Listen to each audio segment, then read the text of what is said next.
Leaders of Germany, France, and Great Britain have condemned Syria's Bashar al-Assad for the alleged chemical attack over the weekend. Western leaders have been hesitant to say that they would join the United States in a strike on Syria. Yulia Shapovalova has the story tonight. Chancellor Angela Merkel says Germany will not take part in U.S. military action against Syria over an alleged chemical attack in the city of Douma near Damascus. Germany will not take part in any possible operation, though there's no decision on that yet. The German Chancellor made Berlin's position clear, as other members of the coalition, particularly France and the UK, are still to decide.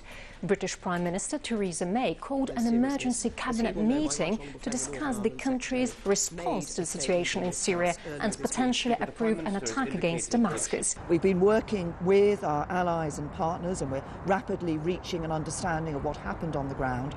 All the indications are that the Syrian regime was responsible, and we'll be working with our closest allies to consider how we can ensure that those responsible are held to account. UK media reports say Mrs May has ordered British submarines to advance towards Syrian shores, with British Air Force planes ready to scramble any time from an airbase in Cyprus. Meanwhile, French President Emmanuel Macron says France has proved that chemical weapons were used in Douma.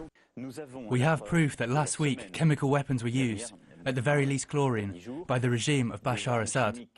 All that after Donald Trump threatened Syria with possible strikes and promised, quote, nice and new and smart missiles would be fired at Syria in response to the Douma attack. The White House press secretary came out to clarify their position. We have a number of options, and all of those options are still on the table. What does it mean? It certainly means, I think there's a lot there that you can read from, but at the same time, the president has a number of options. Within an hour of his first tweet, President Trump posted another message, this time calling for all nations to work together and disarm. Then he tweeted again on possible strikes against the Syrian government. The president said they could happen very soon, or possibly not, while Russia's president has expressed hope that common sense would prevail. In Syria, government forces have gained full control over the enclave of eastern Ghouta. Syrian troops raised the country's flag over the town of Douma, where the alleged chemical weapons attack took place. It was the final militant stronghold in the area. In recent years, terrorists constantly attacked the Syrian capital Damascus from there.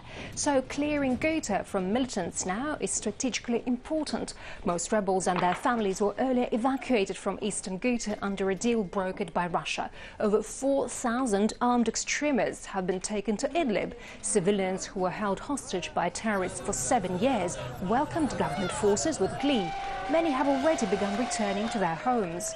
The district was first captured by rebels in 2013. Russian police units have been deployed in the province of Ghouta to provide security for the locals.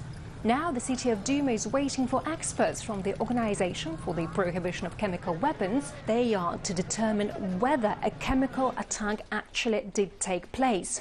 The Russian Foreign Ministry has urged the organization not to delay inspectors reaching the area. Yulia Shapovalova for News with Ed Schultz.